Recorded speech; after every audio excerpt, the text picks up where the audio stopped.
Selamat berjumpa kembali Bapak Ibu, Saudari-saudara, umat beriman terkasih dalam Tuhan, salam sehat, berlimpah berkat. Hari Selasa tanggal 5 Mei 2026, saya mengajak kita sekalian merenungkan kutipan Injil Yohanes bab 14, ayat 27 sampai 31 tentang Yesus yang memberikan damai sejahtera. Kita akan renungkan bahwa damai sejahtera dari Yesus itu beda. Apa bedanya? Nanti kita renungkan. Kita dengarkan sabda Tuhan terlebih dahulu. Dalam nama Bapa dan Putra dan Roh Kudus. Amin. Dalam amanat perpisahannya, Yesus berkata kepada murid-muridnya, "Damai sejahtera kutinggalkan kepadamu, damai sejahteraku kuberikan kepadamu. Dan apa yang kuberikan tidak seperti yang diberikan oleh dunia kepadamu. Janganlah gelisah dan gentar hatimu. Kamu telah mendengar bahwa aku telah berkata kepadamu, aku pergi, tetapi aku datang kembali kepadamu. Sekiranya kamu mengasihi aku, kamu tentu akan bersuka cita, karena aku pergi kepada Bapa-Ku, sebab Bapa lebih besar daripada aku. Sekarang juga aku mengatakannya kepadamu sebelum hal itu terjadi, supaya apabila hal itu terjadi, kamu percaya.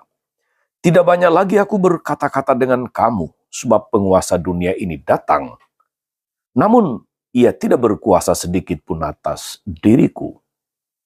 Tetapi dunia harus tahu bahwa aku mengasihi Bapa, dan bahwa aku melakukan segala sesuatu yang diperintahkan Bapa kepadaku." Demikianlah sabda Tuhan.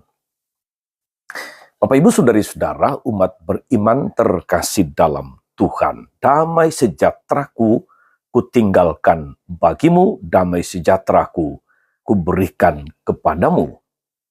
Apa yang kuberikan tidak seperti yang diberikan oleh dunia kepadamu. Dari ayat ini saja saudara-saudari kita langsung paham bahwa damai sejahtera dari Yesus itu beda. Saudari-saudara, umat beriman terkasih dalam Tuhan. Mengapa kita pergi ke gereja misalnya? Ada umat mengatakan ini, bahwa jika tidak ke gereja, rasanya ada yang kurang. Dan kalau sudah ke gereja, sudah merayakan Ekaristi, sudah menyambut komuni, rasanya plong, damai rasanya di hati. Maka meskipun rumah jauh dari gereja, ke gereja tidaklah rugi. Pulang gereja rasanya beda, rasanya damai, rasanya tidak ada lagi yang sepertinya kurang. Semua terasa plong. Saudara-saudara, umat beriman terkasih dalam Tuhan. Dalam misa sesudah doa Bapa kami dan sebelum komuni, kita selalu mengucapkan doa damai. Damai kutinggalkan bagimu, damaiku kuberikan kepadamu, kata Yesus. Kata-kata dari doa damai itu diambil dari perikop yang tadi saya bacakan. Damai selalu didambakan, dirindukan, dicita-citakan oleh setiap orang. Dan banyak cara untuk memperoleh rasa damai itu. Salah satunya orang pergi berlibur, healing, refreshing, dan sebagainya. Namun, rasa damai tidak selalu menetap dalam hati setelah liburan.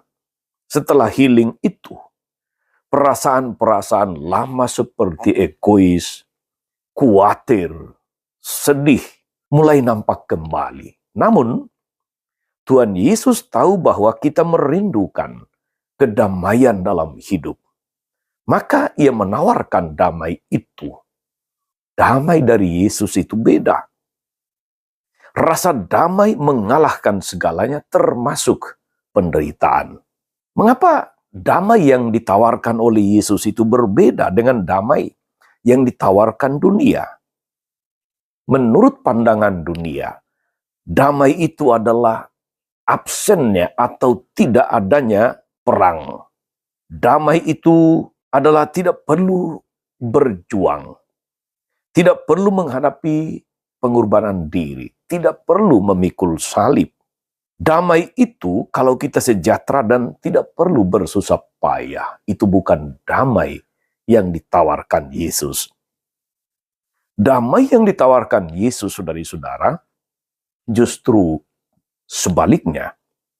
Damai yang diberikannya adalah sebuah damai yang membantu kita tetap merasa tentram, merasa peaceful, merasa tetap tekun, bergembira, bahkan bahagia ketika mengalami hal-hal suka maupun duka. Damai dari Tuhan itu menetap, tidak sementara. Bahkan ketika kita harus berjuang, ketika kita harus berkorban, mengalami kemalangan, mengalami kegagalan, mengalami macam-macam pergumulan, berat maupun ringan, kita tidak goyah. Kita tidak kehilangan harapan, kita tidak hopeless. Kita tidak kehilangan iman dan keyakinan serta harapan. Damai ini diberikannya tanpa syarat. Ketika para rasul baru saja menyangkal dan meninggalkan dia tetap datang mencari dan memberikan damai sejahtera kepada mereka. Ketika disalibkan, dipaku, diejek, dia tetap menjanjikan damainya, firdausnya bagi si penjahat. Di jalan salib, dia tetap memberikan penghiburan, sementara dia sendiri menderita. Damai Tuhan, saudari-saudara, memberikan keberanian untuk berjuang. Damai Tuhan memberikan kita keberanian untuk menghadapi penolakan. Damai dari Tuhan memberi kita kekuatan untuk menghadapi salib, untuk memikul salib. Mari kita pergi, kita ajak Tuhan, sebab damainya beserta kita. Dalam bacaan pertama, Paulus berkeliling, mewartakan Injil kabar baik. Ia dilempari batu, ia diseret keluar kota, hingga nyaris mati. Namun dia tidak memusuhi para penganiayanya. Ketika Yesus ada dalam dirinya, dan ini membuatnya damai. Umat atau jemaat di Asia Kecil yang masih muda dibimbingnya agar terus teguh dalam iman sekalipun mereka menghadapi banyak rintangan.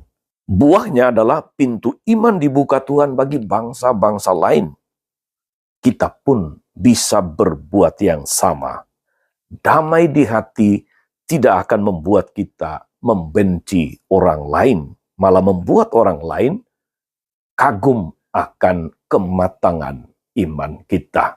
Saudari-saudara, mari kita melaksanakan seluruh aktivitas, karya-karya pelayanan kita dimanapun itu, dengan rasa damai di hati.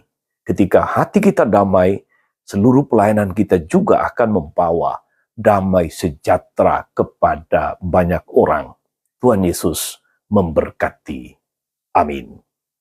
Tuhan Yesus Kristus, kami bersyukur karena Engkau meneguhkan kami, tidak membiarkan kami berjalan sendirian. Engkau menawarkan damai sejahtera-Mu agar hati kami tidak gentar, agar hati kami tidak gelisah ketika menghadapi macam-macam kesulitan, menghadapi macam-macam rintangan, menghadapi dan memikul salib hidup kami tiap hari. Kuatkan kami agar damai sejahtera-Mu melahirkan hati yang penuh dengan sukacita meskipun banyak kesulitan.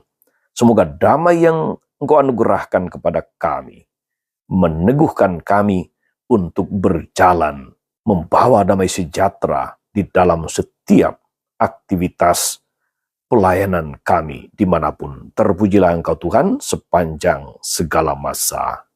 Amin. Saudari-saudara sekalian, berkat Allah turun atas saudari-saudara, atas mereka yang kita doakan atau kita janjikan doa mereka yang sakit dan menderita, segala rencana, karya dan pelayanan hari ini, Bapa dan Putra dan Roh Kudus. Amin. Tetap sehat, teruslah menjadi berkat.